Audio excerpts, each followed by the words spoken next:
name is Julia, I'm from Brazil, and I'm currently a student of PPCR 2020, and my purpose with these videos is to do a small review of basics of clinical research, and the bibliography I'm using is our course book, Critical Thinking in Clinical Research. I hope you like it. Hi everyone, so in this third video, I don't even know anymore. Well, in this video we are going to talk about randomization. So what is randomization? Well, it is the process of allocation of subjects into different groups. Here, so randomization is the process of allocation of subjects, meaning the study population into groups, right? Okay, so in order for us to have a randomized clinical trials, we need two important things. What are those? We need allocation concealment. What is an allocation concealment? Well, it is the process of not knowing to which group each patient or each subject is going to be allocated. We cannot know, otherwise we can manipulate it. And if we manipulate it, then we'll introduce to our clinical trial something called selection bias. But wait one step at a time. Well, second factor, researchers cannot change the allocation of subjects after the randomization. Otherwise, we go back to the same situation, selection bias, and then we can make those two groups uncomparable. The baseline covariates of subjects in each group can change, and then we won't have any robust data at the end of the clinical trial. Right, but what is the aim of randomization at the end of the day? Well, it is to avoid selection bias. We need to have groups that are random, so we can have characteristics, baseline characteristics in these two groups, so we can compare them, right? Okay, so just to do a quick sum up, that already told you, sampling is the process of choosing the study population from the target population, right? So we narrow this population, and after that we already have the study population. We already selected the individuals that have exactly the baseline covariates we need to have. Then what do we need to do? Separate this study population into groups, so then we can compare the intervention with the control, which can be a standard treatment or placebo, right?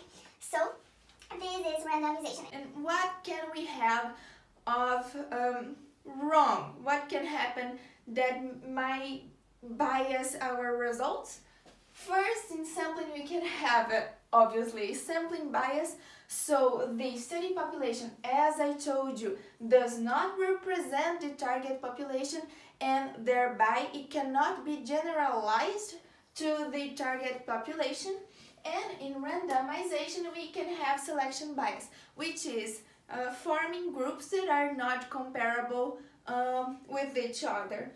And then, after forming these two groups, we need to have blinding. What is blinding? It's the same of allocation concealment, but what? Well, allocation concealment is a process of not knowing to which group each subject is going to be allocated during the randomization process. But blinding is keeping this allocation blinded during after the randomization. All right, so guys, let's talk about the types of randomizations we can choose to our clinical trials. So before talking about these four examples here, I'd like to talk to you about something called pseudo-randomization. What is it? Well, pseudo-randomization is a systematic allocation of people. How come systematic? Let's say that I'm choosing patients that go to my clinic. I have a clinic. And patients that always show up during weekends. They probably work. And working can be an important covariate of my research. So then I'll have different groups. The one that shows on weekdays, and the ones that always show up in weekends. So that is a systematic allocation, and that is not random, okay? Now let's talk about random allocation of our patients. First, we have the simple allocation, the simple randomization of subjects. Well, as the name says, this is pretty simple actually, and it is the most common form of randomization of our patients. How does it work? Well, first we have subjects. Before, guys, I'd like to apologize for my drawings. Thanks God I don't do art. But alright, so first we have our subjects here. We have 8 subjects in the total, and I want to randomize them to control or treatment group, okay? And how can I do that? Well, I have a computerized system, and it will create a random list with directing all these 8 subjects to or treatment or control, right? But that is not balanced, so I can have control, treatment, control, treatment, control, treatment, control, treatment. But I can also have treatment, treatment, treatment, treatment, treatment, treatment, and treatment. Why not? It is pretty difficult to have something like that, but it is possible. We don't have any rules for that, right? So what are the disadvantages of simple randomization? Well, we can have imbalances in individuals, in terms of numbers of individuals. So I could have 5, for example, in treatment and only 3 in control.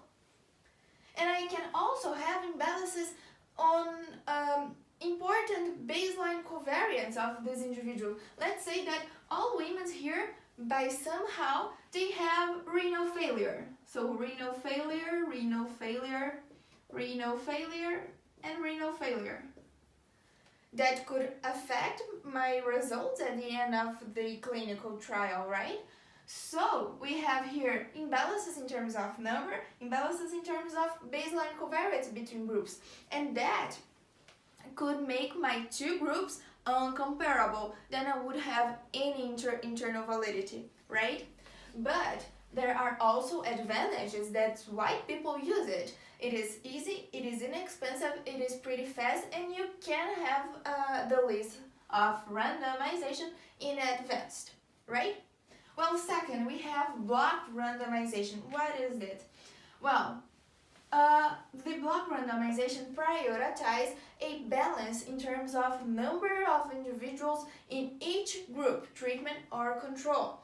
And how does this type of randomization do that? Well, first, let's say I have 16 subjects. I have to divide the subjects into blocks, but these blocks have to be multiple of the number of the subjects, right? Naturally. And these blocks, I will have to I'll balance the number of individuals that are going to be allocated into control and into treatment. So here I have fixed block randomization, so I have only one size of blocks. And here I'll have only 2 controls and only 2 treatments to balance the number of subjects between those 2 groups. So guys, what can happen? So I have all possible combinations of 4 individuals into 2 groups, right? So I can have control, treatment, treatment, treatment, treatment, control, control, control, treatment, control, treatment, treatment, control, and so on. Well, what are the advantages of this block randomization? I have balance. What are the advantages of this block randomization?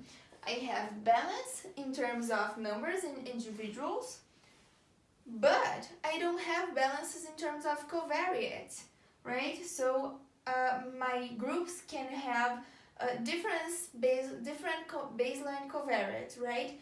This type of randomization is usually used when covariance does not affect the primary outcome of the clinical trial.